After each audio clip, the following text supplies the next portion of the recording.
Hello friends, and welcome to Simply Quilting.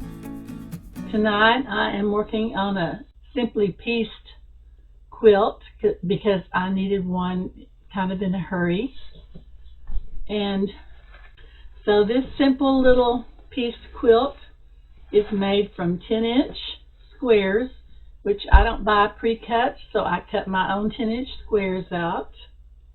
And then I have 2.5-inch sashings right here, see, between each block. And then I also have a row of sashing with a little cornerstone in between. And then I will have borders. I'll have 6-inch borders out of this same fabric that my cornerstones are. So I cut all of my 2.5-inch strips from yardage, as well as the 10-inch and the little cornerstones. First thing I did was I stitched the rows together by putting the sashings between, and I'm doing 4 blocks across by 6 down, which is going to give me, I wrote it down, here's my picture that I drew of it on my little graph paper, my little measurements there. So this whole quilt with sashing and cornerstones and borders should measure about 58 wide by 79 long, which is a good size little throw quilt. The first thing I did was I put the sashing between each one of the squares, the 10-inch squares, except of course I didn't put any on the outside edges, no sashing on the outside edges, because that's where my border will be going. Now I am matching my cornerstones up, and by the way, if you're going to do sashings, cornerstones are really the way to go, because you can match them up so easily without having to worry about getting off. And the way I'm pressing these, I'm pressing them opposite directions, the seams, so that they will nest up really nicely. So I'll match the cornerstones first, cornerstones with the sashings first, and then I'll go back and I'll clip the in-betweens. I haven't ironed all of these yet. I did, when I attached these sashings, I did iron or press the seams toward the sashing, and when I'm coming back with the cornerstones, I press them the opposite directions so that they will nest nicely.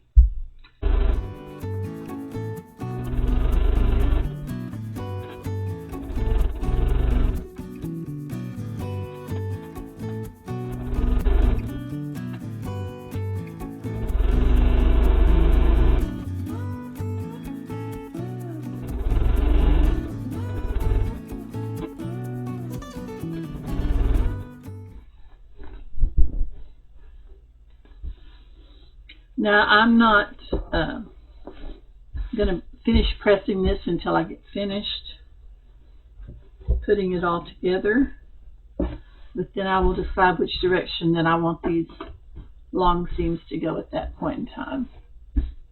So I have my see-through open toe foot, and I'm lining up my the edge of my fabric with the outside of that foot. I have my stitch width set on number 1, which brings it just a little bit out from that foot, which gives me a really good 1/4 inch.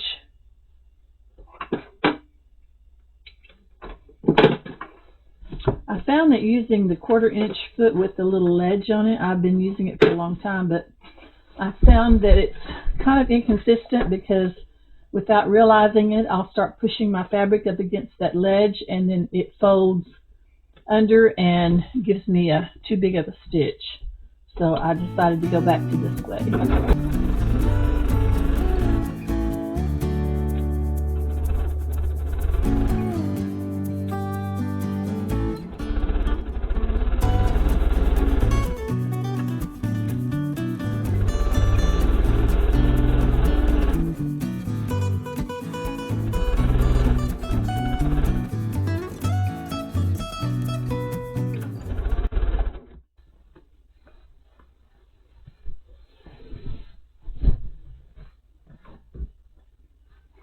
Here we go. I'm working from bottom to top on this.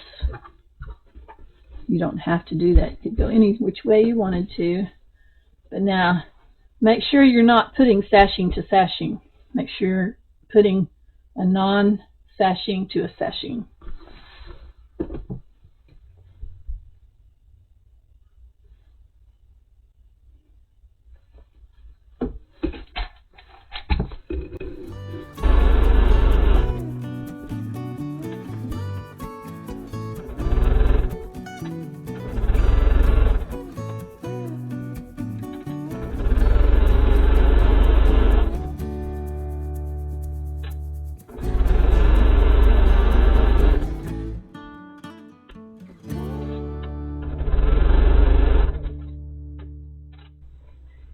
I've got my quilt top finished except for the borders. There it is. I haven't pressed it yet. I thought I'd wait until I got the borders on it and then press that.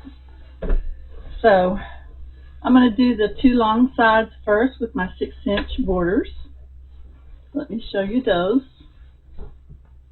I still got these on the machine where I stitched them together, but this is that black grunge like the little cornerstones. So I'm going to go ahead and I've already put 2 lengths of those together. So I'm going to get those off now and start putting them on the sides, and then we'll see what I need to rearrange for the top and bottom.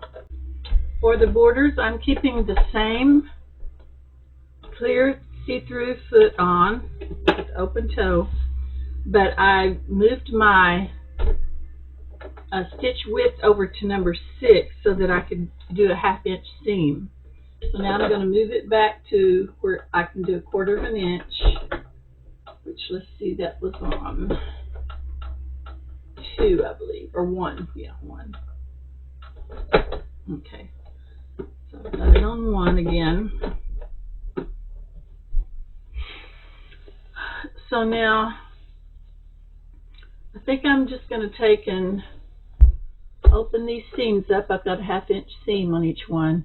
I'm going to open those up and press those before I stitch them onto the sides of my quilt.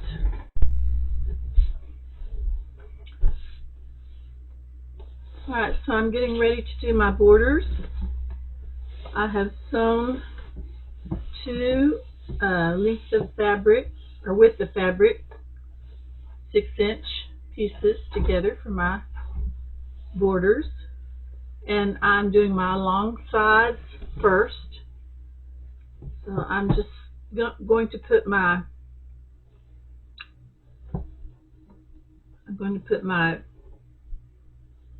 border fabric on the bottom so that I can see my seams when I come to them, to make sure that I get them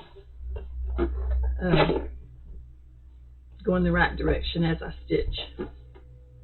Okay, let me put one of these in here. I have my 1/4-inch set again. Now when I come to my sashings, I'm going to I think I'm going to press them towards the sashing on both sides. That way there won't be any problem with them, with other seams interfering with them.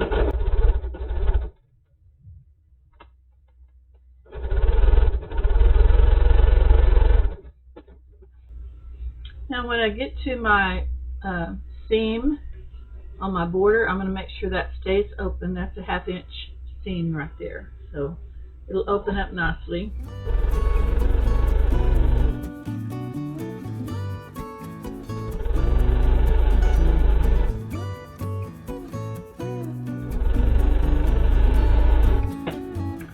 Okay, this is how much I had left. And I could have measured the sides and cut my sashings accordingly and pinned them on. But I decided just to do it this way this time and just not pull or stretch anything. So I'll trim that off.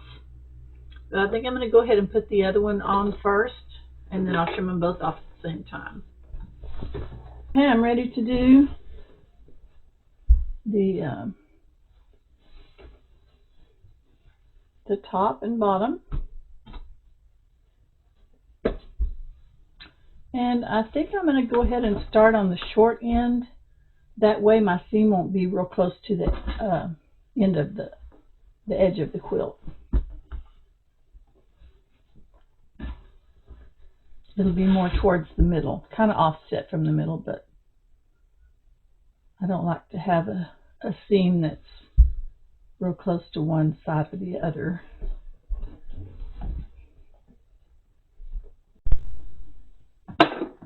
Okay, last border.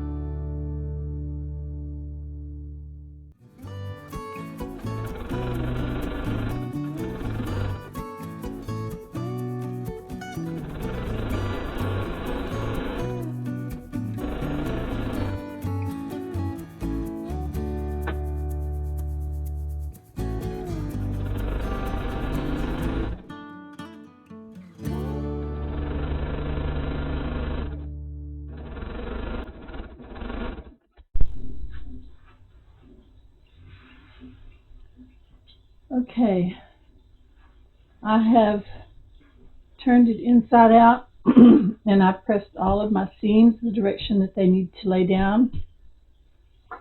That's the main thing. And if you take your quilts to a long armor, please do that for them. Makes it so much nicer and remove any stray threads that you see. Now I'm just going to go over the main seams with my iron, with it out on this side.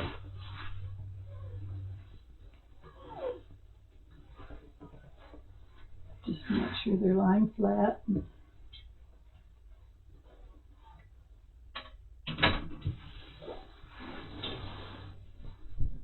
Just makes it so much easier to quilt when you start with something that's ready to go.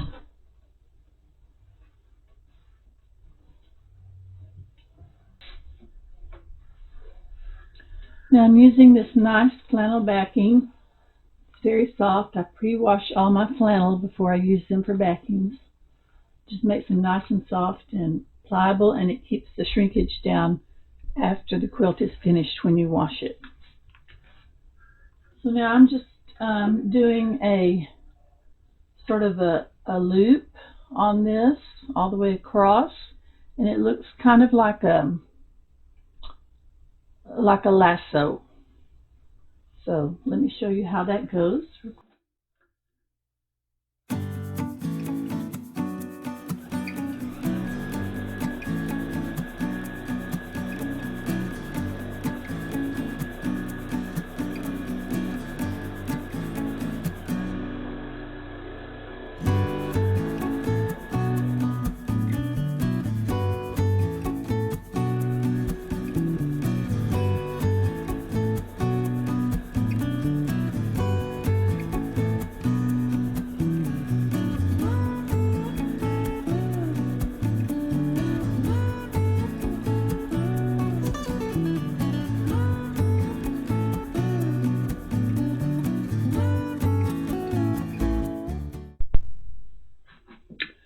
Alright, I just took this little quilt off the frame and I'm really liking the way it turned out. even with a simple loopy design. Kind of reminds me of a lasso to kind of go with the cowboy theme. I really like the way the little lasso design came out for the cowboy quilt, and I hope the recipient of this will love it. So I just need to make some binding now and trim this up and get the binding on it, and it will be good to gift. This was a lot of fun to make. Went pretty fast. All you have are 10-inch squares and 2.5-inch strips and cornerstones, and then the 6.5-inch borders. So that's all there is to it. Cornerstones match the gray grunge on the borders, and then the 2.5-inch sashing has little inspirational quotes on there. And of course we have our cowboy boots and hats. Fun quilt.